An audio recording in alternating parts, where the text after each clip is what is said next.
Vasudevaya.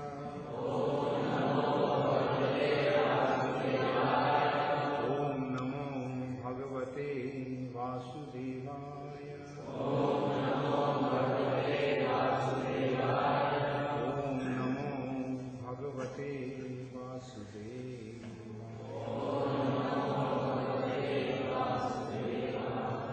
Narayanam Namaskritya Naram Chaiva Narottamam Devim Saraswatim Vyasam Tato Jayamudiraye Nashtaprayeshu Abhadreshu Nittam Bhagavata Sevaya Bhagavati Uttama Shloke Bhaktir Bhavati Naishtiki.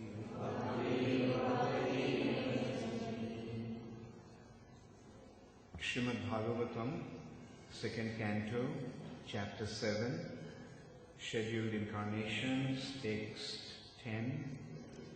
Nabhe Asab Rishabha Asa Sudevi Sunu Yo Vai Chachara Samadri Jara Yoga Charyam Yat Paramahamsam Rishayah Padam Amananti Sastvaha Prashanta Karanaha Parimukta Sangaha. Nabherasa Vrishava Asa Sudevi Sunu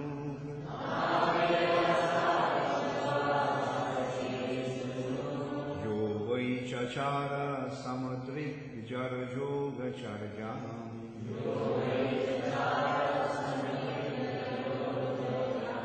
Yat Paramahamsam Rishaya Padamamananti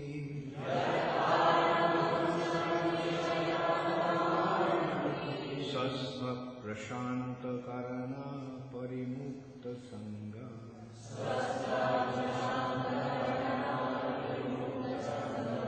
Nabhe Rasava Risava Asha Sudevi Sunu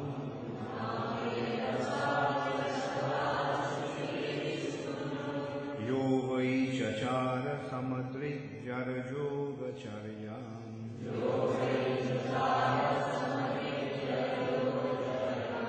Yat Paramahamsam Rishaya Padamamananti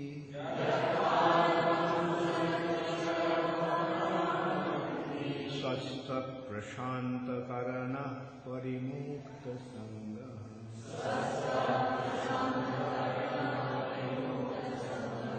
Nabhe Rasa Vrishava Asa Sudevi Sunu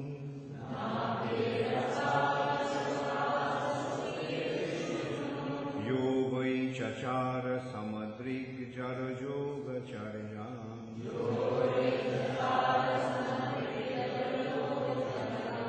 Yat Paramahamsam Rishaya Padamananti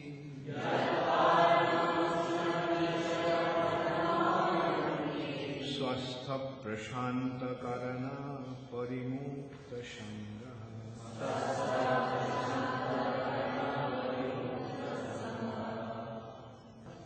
Nabhe by Maharaj Nabhi. Aso, the personality of Godhead. Rishabha, Asa, became. Sudevi, Sunuhu, the son of. Yaha, who. Vai, certainly. Chachara, perform. Samadrik, equibalanced. Jara, material. Yoga Charjam, performance of yoga. Yat, which. Paramahamsam, the highest stage of perfection. Vishayaha, the learned sages. Padam, situation. Amananti, do accept. Swasthaha, self-repose. Prashanta, suspended. Karanaha, the material senses. Parimukta, perfectly liberated. Sangaha, material contamination. Translation by His Divine Grace, Srila Prabhupada. The Lord appeared as the son of Sudevi, the wife of King Nabhi, and was known as Rishabhadev. He performed materialistic yoga to equibalance the mind. This stage is also accepted as the highest perfectional situation of liberation, wherein one is situated in oneself and is completely satisfied. Please repeat after me. The Lord appeared as the son of Sudevi. The Lord appeared as the son of Sudevi, the wife of King Nabhi, and was known as Rishabhadev. He performed materialistic yoga to equibalance the mind. This stage is also accepted as the highest perfectional situation of liberation, wherein one is situated in oneself and is completely satisfied. Purport by Srila Prabhupada. Out of many types of mystic performances of self-realization, the process of Yara Yoga is also one accepted by authorities. This Yara Yoga involves practicing, becoming like a dumb stone and not being affected by material reaction. Just as a stone is indifferent to all kinds of attacks and re-attacks of external situations, similarly one practices Jara Yoga by tolerating voluntary infliction of pain upon the material body. Such yogis, out of many self-infliction methods, practice plucking out the hairs on their heads without shaving and without any instrumental help. But the real purpose of such Jara Yoga practice is to get free from all material affection and to be completely situated in the self. At the last stage of his life, Emperor Rishabhadev wandered like a dumb madman, unaffected by all kinds of bodily mistreatments. Seeing him like a madman, wandering naked with long hair and long beard, less intelligent children and men in the street used to spit on him and urinate on his body. He used to lie in his own stool and never move. But the stool of his body was fragrant like the smell of fragrant flowers. And a saintly person would recognize him as a Paramahamsa, one in the highest stage of human perfection. One who is not able to make his stool fragrant should not, however, imitate Emperor Rishabhadev. The practice of Jara Yoga was possible for Rishabhadev and others on the same level of perfection. But such an uncommon practice is impossible for an ordinary man. The real purpose of Jara Yoga, as mentioned here in this verse, is prashanta karana, or subduing the senses. The whole process of yoga, under whatever headings it may be, is to control the unbridled material senses and thus prepare oneself for self-realization. In this age specifically, this Jara Yoga cannot be of any practical value. But on the other hand, the practice of Bhakti Yoga is feasible because it is just suitable for this age. The simple method of hearing from the right source, Srimad Bhagavatam, will lead one to the highest perfectional stage of yoga.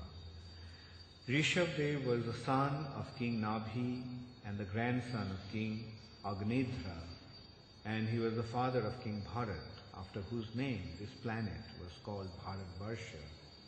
Rishabdev's mother also was known as Meru Devi, although her name is mentioned here as Sudevi.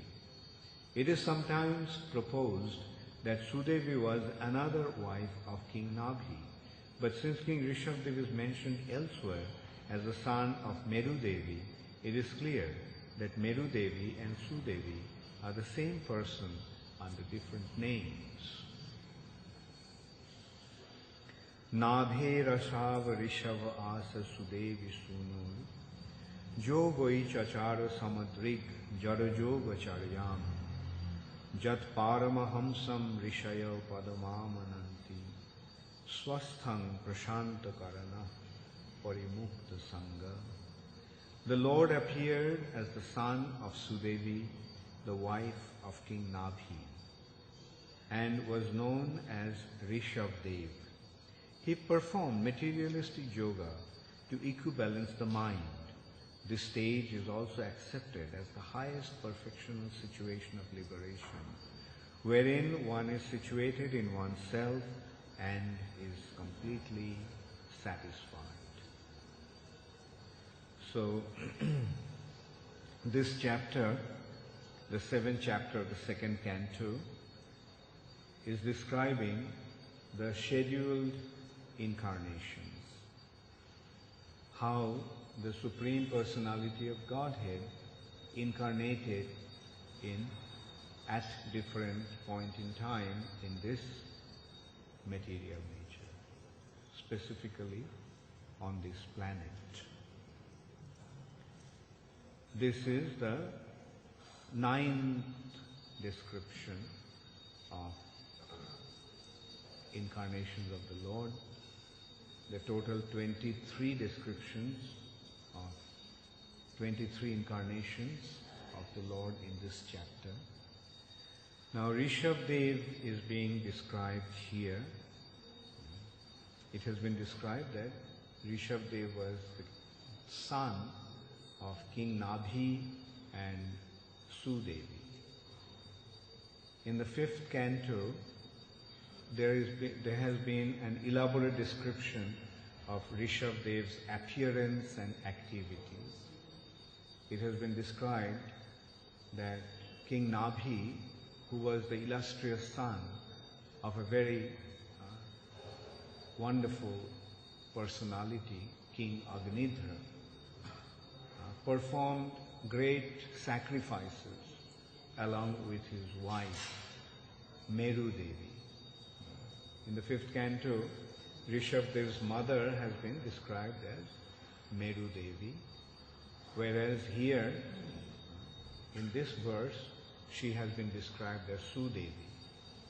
But in the purport, Prabhupada pointed out that Meru Devi and Sudevi is actually the same personality. Sometimes people in the Vedic culture are addressed by similar names signifying similar meanings. So, along with his wife, King Nabhi, performed great sacrifices. And as a result of that, the Supreme Personality of Godhead appeared to them. Being pleased with them, the Lord manifested himself in front of them. And when he asked what they actually wanted from him, they requested that they wanted to have him as their son. And the Lord granted that benediction to them, that yes, I will appear to you as your son. And as a result of that, the Lord appeared as King Rishabhadev. Rishabhadev is an incarnation of the Supreme Personality of Godhead, and he performed his activities in the most illustrious way. Although he is the Supreme Personality of Godhead, and it has been described that his body was Satchidananda.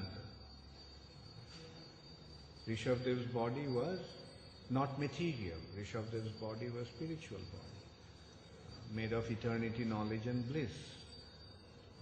But still he acted just like an ordinary person.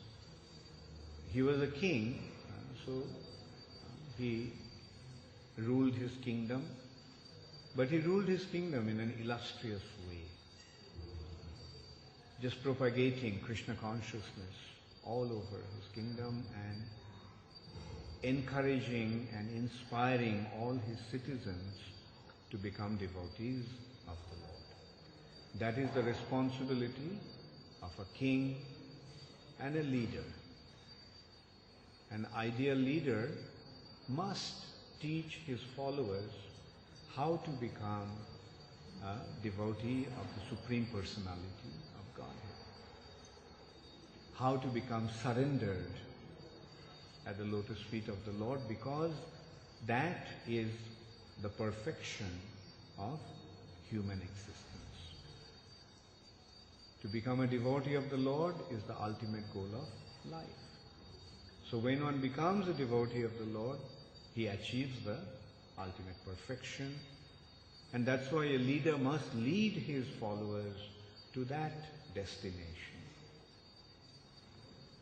to become the devotees of the Supreme Personality of God. So Rishabhadev did that. And also another thing Rishabhadev did was to establish an example for Varnashram. The 4 ashrams are Brahmachari life, Grihastha life, Vanaprastha life and Sannyas life. Now Rishabhadev, although he was a king, at some point in time, Rishabhadev decided to leave his kingdom and accept the renounced order of life. And so Rishabhadev, he called his sons. He had 100 sons, and out of them, the eldest was King Bharat, Maharaj Bharat. And other 9 very exemplary and illustrious sons of Rishabhadev are the Navajogendras, the 9 Yogendras, the greatest of the yogis. So he called his sons and he gave them the instructions, spiritual instructions, how to lead their lives. And after giving those instructions that what is the purpose of human life and how one must act in order to perfect his existence, Rishabhadev left home. And when Rishabhadev took that aspect of his life, the purpose of renunciation is to become totally unaffected by the urges of the senses.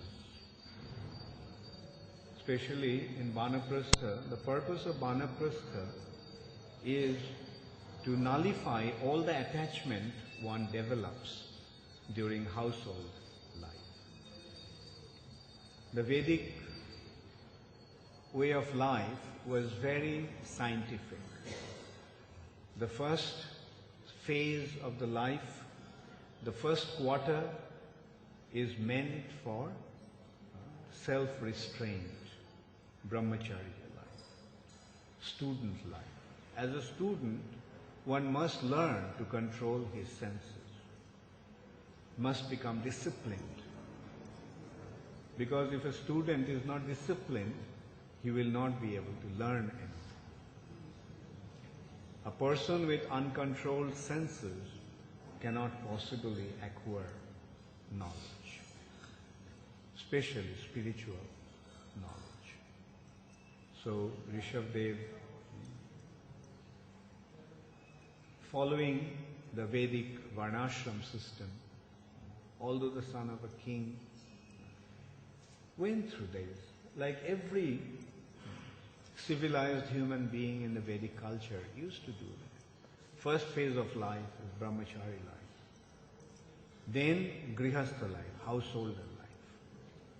He enters into household life. And in the household life, first of all, in brahmachari life, one learns how to control his senses. But in household life, there is certain amount of indulgence to sense gratification has been allowed. And then when one passes through the household life, then he comes, then he accepts the brahmachari, the vanaprastha life. And the purpose of vanaprastha life is to free oneself from the attachments that developed during the household life. Materialistic attachments are very deep and very effective. Materialistic attachments to sense gratification forms are very deep-rooted habits. So the purpose of vanaprastha life is to free oneself from those habits. So at that stage, when one takes to vanaprastha order of life, one actually denies himself from all possibilities of sense enjoyment. In order to do that, one has to be very, very strong. The senses will have their urges, but at that stage of vanaprastha, one will very effectively disregard those urges and deny the senses of the sense gratification that they are craving. So that at that stage, one behaves like an inert object, totally disregarding the urges of the senses.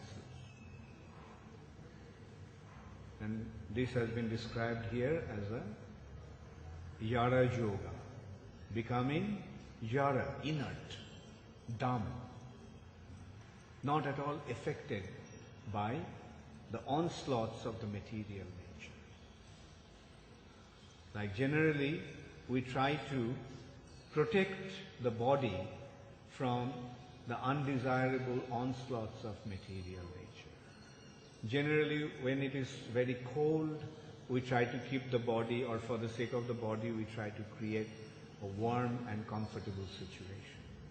When it becomes very hot, it is a tendency to be in a cool situation.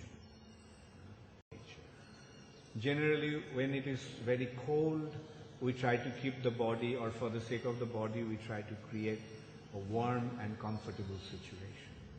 When it becomes very hot, it is a tendency to be in a cool situation. When one is hungry, one tends to eat. When one is thirsty, one tends to drink.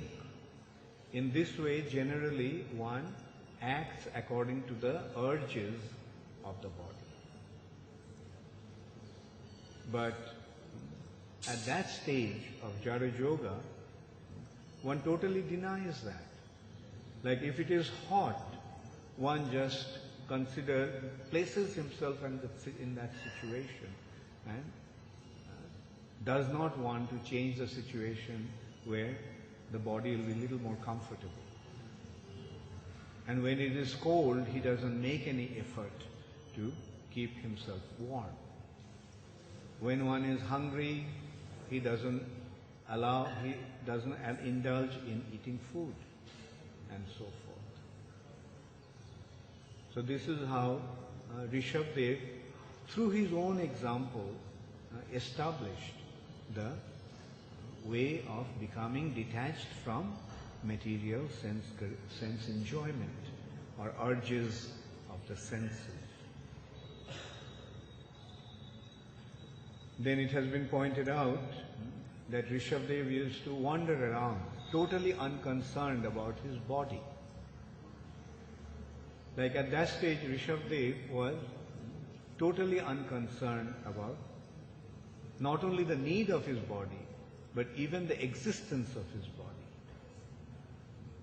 That stage is called Avadhuta stage, or this stage is also called Paramahamsa stage. When one is perfectly situated in his spiritual identity, and he doesn't have any attachment or any link, any connection, any concern for his material body.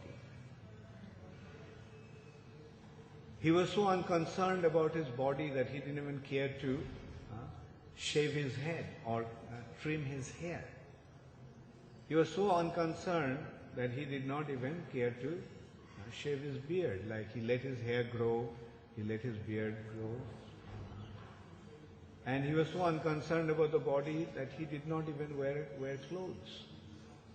He was totally unconcerned about the body and the body's needs. So that is why this stage is called Paramahamsa stage. At that stage, one is completely transcendental to his physical identity, and he is perfectly situated in his spiritual identity. Being situated in spiritual identity, he is completely oblivious of his material body. But his material body functioned in such a wonderful way also. It has been described that when Rishabdev used to evacuate, the fragrance, generally ordinary living entity stools are putrid, bile smelling. But his waste product of his body was fragrant. So much so that it used to spread over miles. So that is the wonderful aspect of a perfected living entity's activities. Although Rishabdev used to behave apparently like a madman, totally unconcerned about his body. Like when people generally see a person walking without clothes, with long hair, and without even caring for his body, taking bath, and people think that that person, that's a madman. Rather, the madman behaved like that. But the Rishabdev's activity was like that of a madman. But was he a madman? No. He was completely opposite to what a madman is. In that respect, it can be considered that the opposite extremes often appear to be alike. Just like the sunset and sunrise appears to be alike, but they are diametrically opposed. Similarly, Rishabdev's activities were apparently like that of a madman. But was Rishabdev a madman? No. He was a self-realized soul. He was transcendental to the material nature and perfectly situated in his spiritual identity. Or what to speak of, he is an incarnation of the Supreme Personality. So, in this way, the Supreme Personality of Godhead appearing in this planet, sometimes as a human being, instructs the other human beings how to act. So Rishabdev taught the living entities how to act. Even though he was a king, he gave up his kingdom. And while he was leaving his home, leaving his kingdom, leaving his palace, he instructed his sons in the most wonderful way. Those instructions have been recorded in the 5th canto.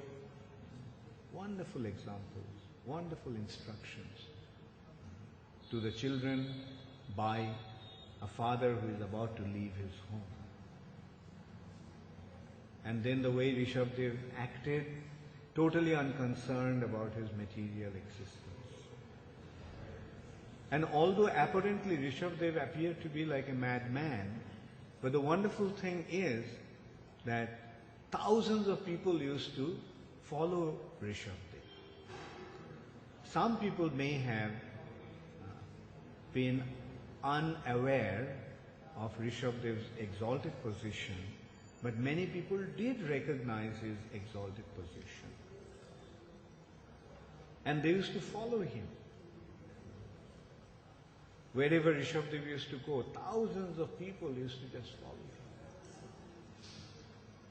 And that's why when King Arhat, the king of the province called Konka and Benka, saw Rishabdev so famous, so many people following him, so he began to wonder that I am a king, not so many people are so attracted to me. Now if I start to behave like this person, then I will become famous. So King Arhat started to imitate Rishabdev's activities. But that actually was an unbona fide and inappropriate imitation. He was imitating Rishabdev's external activities without understanding the profundity of Rishabdev's self-realization, God-realization. And that created a disturbance in the society. Anyway, that is another thing, so we don't want to get into that. But the point is that Rishabdev, the way he acted, was a perfect example for a living entity to follow.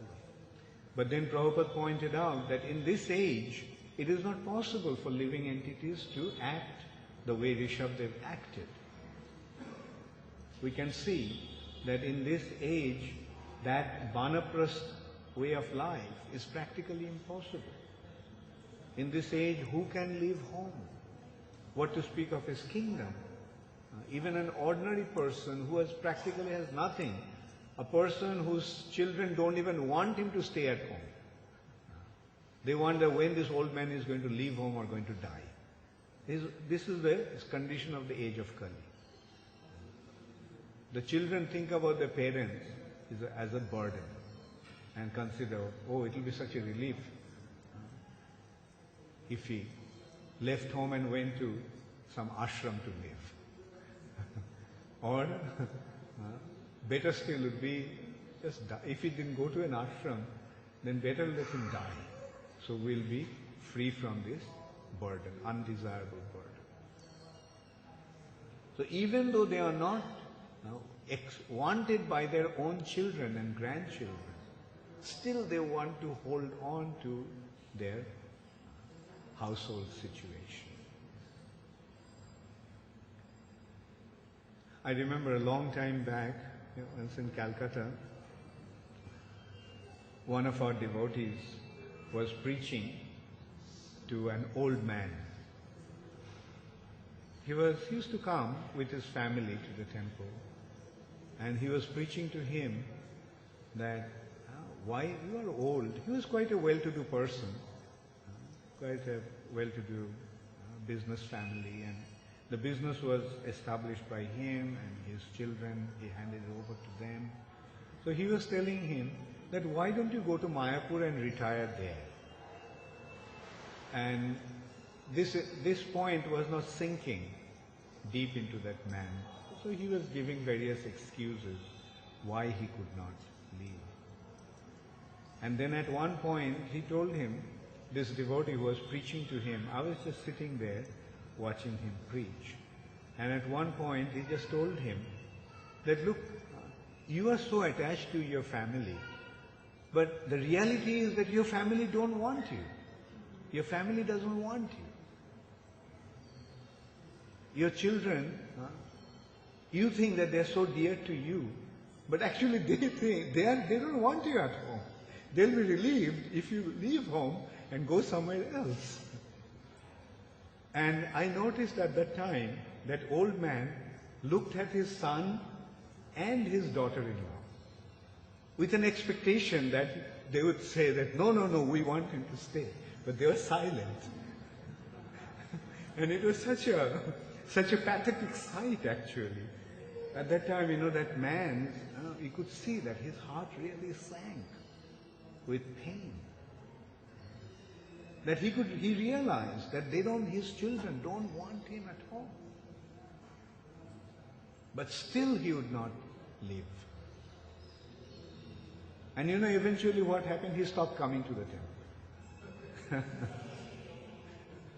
Because the sadhus speak such straightforward, cutting words that it causes pain in the heart. Anyway, so this is the state of affairs in the age of Kali. In one hand, people want to hold on to their household situation till the end of their lives. And there is no question of aspiring for spiritual perfection or spiritual elevation.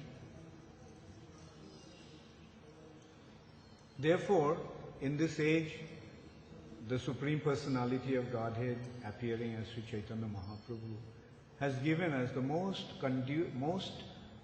convenient process, the easiest of all processes for spiritual development, chanting the holy name of the Lord.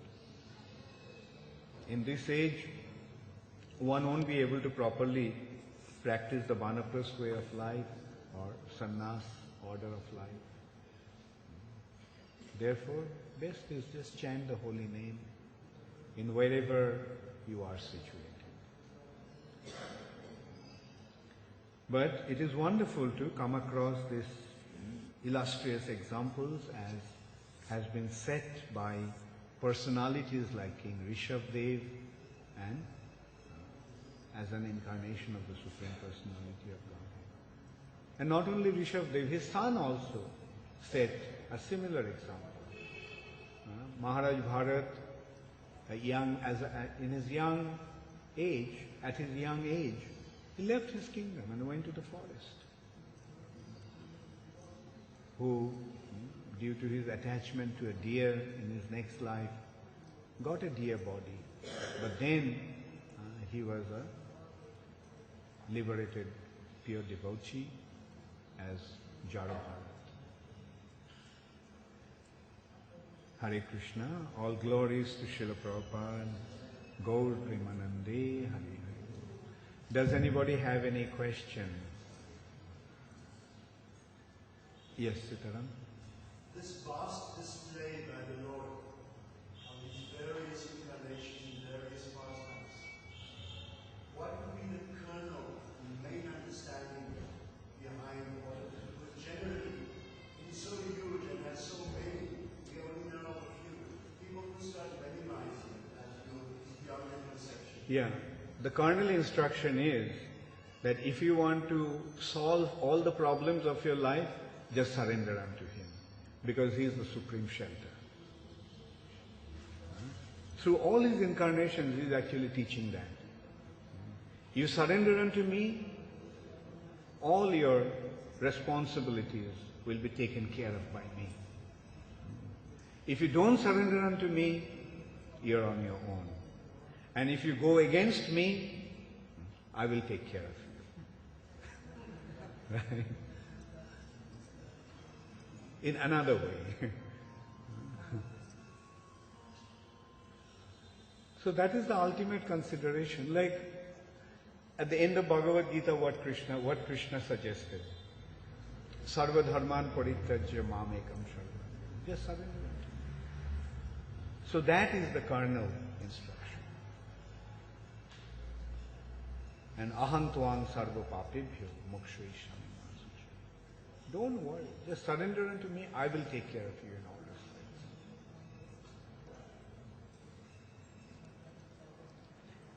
Hare Krishna. Yes. Guru Maharaj,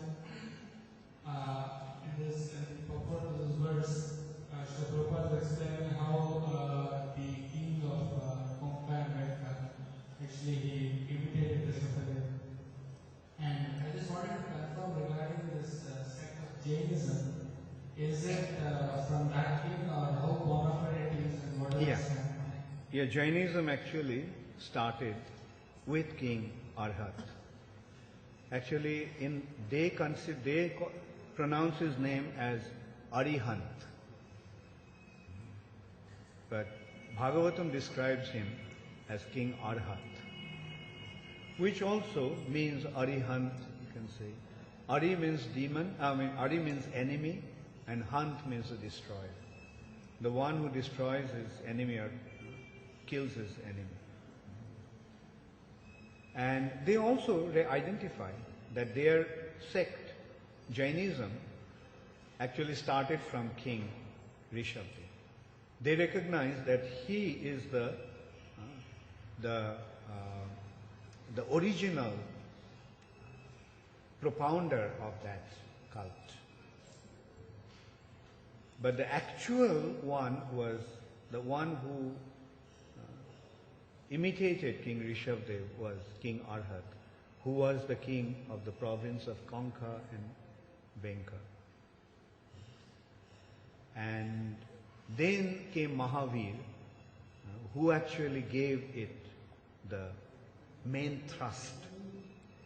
The practice was going on since a long time, but the main thrust actually came in the age of Kali through Mahavir. Buddha came and he actually affected the Kshatriyas. It's mainly the Kshatriyas who followed Lord Buddha, but the Vaishyas followed Mahavir.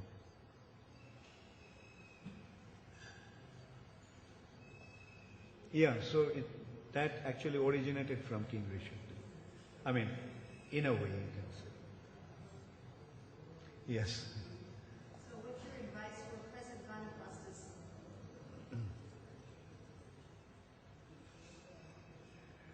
Well, the only system that is practicing Vanaprastha are the ISKCON devotees. Isn't it? Like, apart from ISKCON, there's hardly any Vanaprastha culture going on. And in ISKCON, the system is very simple. Stay in the ashram and get rid of whatever attachment there may be. And the ultimate consideration is to chant the holy name of the Lord. And that process is applicable to all, whether irrespective of one's ashram situation and varna situation. So that is the varna, that is the system for, or that's the prescription for the Vanaprastha of this age. Just like move out of your family situation, be in the ashram and chant the holy name, render devotional service. Right, that's it. And also that brings another consideration at the back of my mind, is that the society also have to become prepared to provide the facilities for those Vanaprastha devotees. Like it is It is essential. It will gradually become more and more essential. Because now the way things are, because of various reasons, the society is trying to shy away from these sort of responsibilities. They're mainly because they're so burdened by this responsibility of maintaining whatever is there. They cannot extend themselves to take any more on their plate. But the reality is that the society have to equip, our society have to equip itself with these needs, or to fulfill those needs and requirements. And I'm confident that that will happen.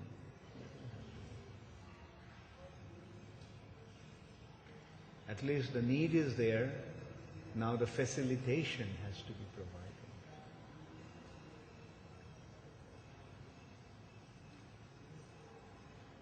Hare Krishna.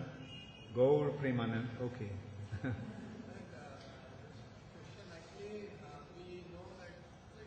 Take the mic. Sure. And we know there are 10 topics of Bhagavatam, and each canto is divided into each specific topic. So in second canto we see secondary creation of Lord Brahma, but if we see the first canto, there is no creation aspect as such. So how do we understand that? Yeah, the thing is, although Puran has these 10 aspects, Sarga, Visarga, Uti, Poshana, Avatara, Mananta, Katha, etc. But doesn't have to be right from the beginning, like Bhagavad. Towards the first canto, it is setting the scene. It's setting the scene actually. Right? It's you can say it's like the prelude. But after the prelude or preamble, then the topic begins. If we see Prabhupada's Bhagavatam, each canto is kind of labeled that way. Some time back I was hearing a seminar by Chaitanya Swami Maharaj, and you were mentioning that actually if we study from the Acharyas, the Sandarbhas, and they say that it is all mixed up, it is not very specific. Yeah, right. Yeah, that's true. That's what I meant. It's not, we can't expect that right from the beginning, it would start with Sarga and then Visarga and so forth. It is kind of, the first canto is more like a preamble, leading to the topic. But then it's coming to the creation and sub-creation and proceeding in that way. And it is not, it's not sequential, but juxtaposed at times. Hare Krishna, all glories to Srila Prabhupada, Gaur Premanande, Hare